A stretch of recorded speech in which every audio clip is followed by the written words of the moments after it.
అందరికీ జై శ్రీరామ్. ఈరోజు మనం చూడబోతున్న ఆలయం శ్రీ సీతారామచంద్ర స్వామి ఆలయం. ఇది శంషాబాద్ నుండి 5 కిలోమీటర్ల దూరంలో ఉంది. అమ్మపల్లి గ్రామం, నర్కూడ. ఈ ఆలయానికి గొప్ప చరిత్ర ఉంది. అప్పట్లో సీతారాముల వారు వనవాసంలో ఉన్నప్పుడు ఈ ప్రాంతంలో ఉండి సేద తీరారని చెబుతారు. ఆ ప్రాంతంలోనే ఈ ఆలయాన్ని నిర్మించారని చరిత్ర చెబుతుంది. ఈ ఆలయం 11వ శతాబ్దంలో కళ్యాణ చాణక్యులు నిర్మించారని చెబుతున్నారు. అరణ్యవాస సమయంలో సీతమ్మ వారు ఇక్కడ ఉన్నారు కాబట్టి ఈ ప్రదేశాన్ని అమ్మపల్లి అని పిలుస్తున్నారు అని అక్కడ వారు చెబుతున్నారు. ఇక్కడ ఉన్న విగ్రహాలకు మరొక ప్రత్యేకత ఉంది. ఇక్కడ ఉన్న కోదండ రామాలయంలో ఆంజనేయుడి విగ్రహం ఉండదు. ఎందుకంటే అరణ్యవాస సమయంలో ఆంజనేయుడు పరిచయం కాకముందు ఇక్కడ శ్రీరాముల వారు సేద తీరిన ప్రదేశం కాబట్టి ఈ ఆలయంలో శ్రీరాముడి చేతిలో విల్లుతో, కుడి చేతిలో బాణంతో కోదండరాముడిగా ప్రతిష్ఠించారు. ఈ కోదండ రామాలయం ఎక్కడ పడితే అక్కడ ప్రతిష్ఠించరు. 14 ఏళ్ల అరణ్యవాసంలో శ్రీరాముల వారు ఎక్కడెక్కడ సేద తీరారో అక్కడ మాత్రమే ఈ కోదండ రామాలయాలను ప్రతిష్ఠిస్తారు. ఇంకొక ప్రత్యేకత ఏమిటంటే ఇక్కడ శ్రీరాముల వారి విగ్రహం మరియు మకర తోరణం ఏకశిలాతో ఉంటాడు. మకర తోరణంలో కలుపుకున్నటువంటి ఏకశిలరాతి విగ్రహాలు కేవలం 11వ శతాబ్దంలోని విగ్రహాలు అని చెబుతున్నారు. విష్ణువు యొక్క 10 అవతారాలు ఈ శ్రీరాముల వారి మకర తోరణంలో దర్శనమిస్తాయి. అంటే శ్రీ మహావిష్ణువు 10 గుడులు దర్శనం చేసుకుంటే ఎంత పుణ్యమో ఈ ఆలయాన్ని దర్శించుకుంటే అంత విశేషం అని చెబుతున్నారు. ఈ విధంగా దశావతారాలతో కూడి ఉన్న విగ్రహాలు మన భారతదేశంలో 7-8 గుడుల కంటే ఎక్కువ లేవని చెబుతున్నారు. ఇక్కడ ఉన్న గాలిగోపుర శైలిని చూసే చార్మినార్ను కట్టారని చెబుతున్నారు. ఈ ఆలయంలో మరొక ప్రత్యేకత స్వామివారి నక్షత్రం పునర్వసు. ప్రతి 27 రోజులకోసారి ఇక్కడ స్వామివారి కళ్యాణం చేస్తుంటారు. ఇక్కడ ఉన్న కోనేరు 500 సంవత్సరాల క్రితం నిర్మించారని చెబుతున్నారు. ఇక్కడ ఆలయ మండపంలో కూర్మం ప్రతిష్ఠ చేసి ఉంటుంది. కూర్మం విష్ణువు 2వ అవతారం. కూర్మం ఎక్కడ ఉంటుందో అక్కడ కోనేరు కూడా ఉంటుంది అని చెబుతున్నారు. ఈ ఆలయంలో 2 కోనేరులు ఉన్నాయి. అవి ఆలయం ముందు మరియు వెనుక భాగంలో ఇంకోటి కూడా ఉంది. ఇక్కడ మీకు 4 వైపులా ఆంజనేయ స్వామి రూపాలు చెక్కి ఉన్న దీపస్తంభం ఉంటుంది.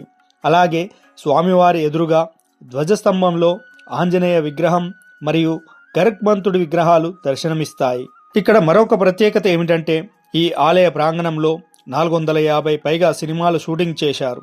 సీనియర్ ఎన్టీఆర్ నటించిన శ్రీ మధ్విరాట్ వీర బ్రహ్మేంద్ర స్వామి చరిత్ర సినిమా మొదట షూటింగ్ జరుపుకున్నారని, ఆ తర్వాత ఇద్దరే హీరో నాగార్జున విక్రమ్, అహనా పెల్లంట, చిరంజీవి రిక్షావోడు, సంక్రాంతి, అన్నమయ్య, ప్రభాస్ రెబల్ సినిమా వరకు ఇక్కడ షూటింగ్ జరుపుకున్నారని చెబుతున్నారు. సినిమా వాళ్లకు సెంటిమెంట్. ఇక్కడ ఒక్క షాట్ షూటింగ్ తీసినా చాలు సినిమా హిట్ అవుతుంది అని నమ్మకం.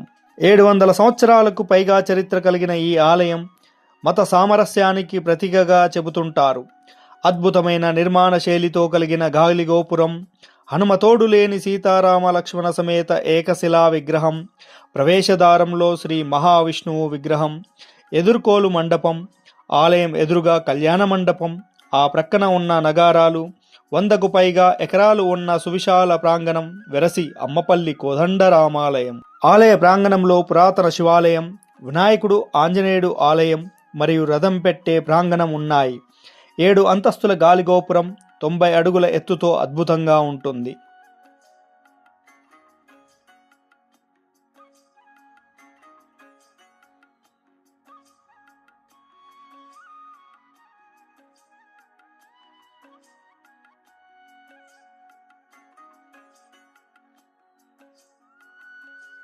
ఆలయ ప్రాంగణంలో ఉన్న చెట్టు 350 సంవత్సరాలుగా ఉంది అని, కోరిక కోరుకొని చెట్టుకు ముడుపు కడితే తీరుతుందని భక్తుల నమ్మకం.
ఇక్కడ కోనేరు వద్ద ఉన్న మండపంలో 30 స్తంభాలు ఒక శైలిలో మరియు 14 స్తంభాలు మరొక శైలిలో నిర్మితమై ఉంటాయి.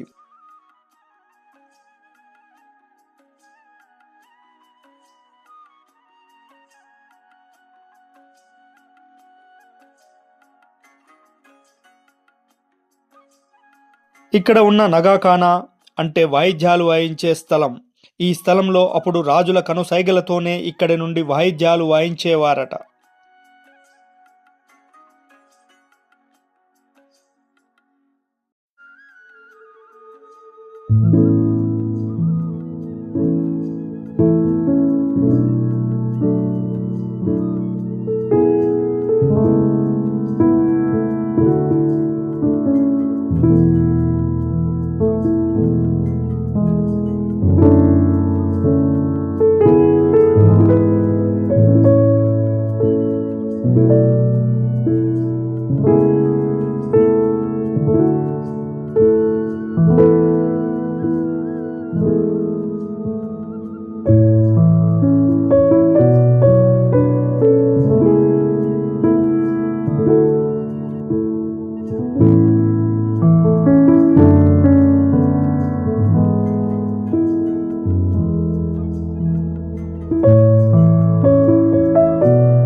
అక్కడే ఉన్న మరొక చిన్న కట్టడం కూడా మీరు చూడవచ్చు.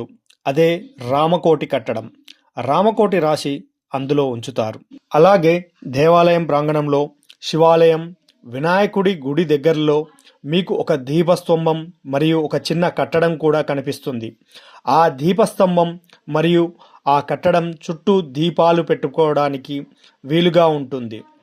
అప్పట్లో కరెంటు ఉండేది కాదు కాబట్టి దీపాలు పెట్టుకొని మాట్లాడుకోవడానికి, సమావేశాలు ఏర్పాటు చేసుకోవడానికి వీలుగా ఏర్పాటు చేసుకున్నారు. ఆ విధంగా అక్కడ కూర్చొని ఏమైనా చర్చలు చేసుకునేవారట.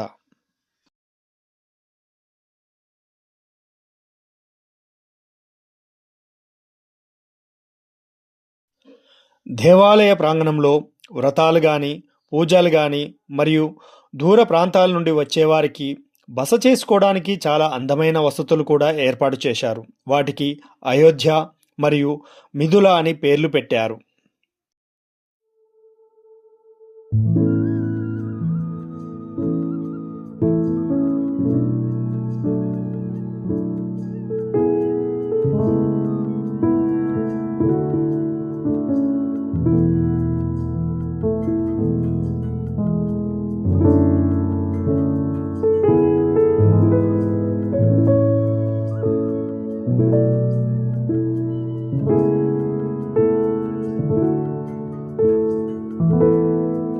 ఆలయం మొదట్లోనే ఆర్చుకు ఎదురుగా రోడ్డుకు అవతల వైపున మీకు ఒక భారీ ఆంజనేయ విగ్రహం దర్శనమిస్తుంది.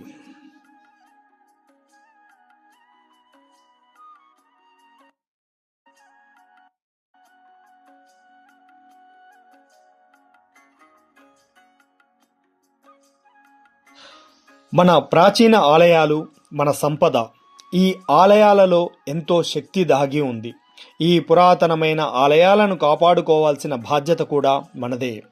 ప్రతి ఒక్కరూ వారాంతరంలో ఒక్కసారైనా ఇలాంటి ప్రాచీన దేవాలయాలను సందర్శించుకోవాలని కోరుచున్నాము. ఈ వీడియో కనుక నచ్చినట్లయితే లైక్ చేసి మీ అభిప్రాయాన్ని కామెంట్ రూపంలో తెలియజేయండి. ఈ ఛానల్ని కనుక మీరు సబ్స్క్రైబ్ చేసుకోకపోతే వెంటనే సబ్స్క్రైబ్ చేసుకొని మాకు సపోర్ట్ చేయండి.